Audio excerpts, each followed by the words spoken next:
नमस्कार. सकाळ झालेली आहे आणि सकाळच्या अशा रम्य वातावरणामध्ये आमच्या ग्रुपमधील माझी मैत्रीण गायत्री थोरबोले हे गीत सादर करणार आहे. तर मनापासून दाद द्या.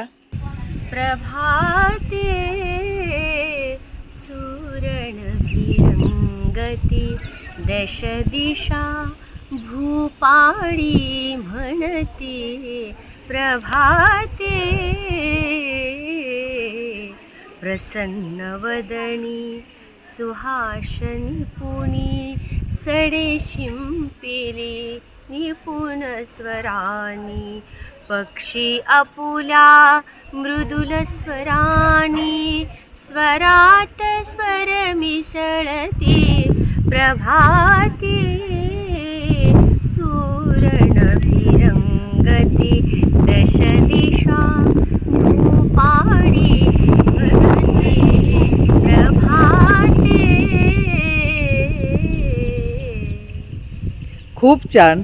अशा ह्या रम्य वातावरण पहा आणि ह्या रम्य वातावरणाला साजेसं असंच गायत्रीने गाणं म्हटलेलं आहे.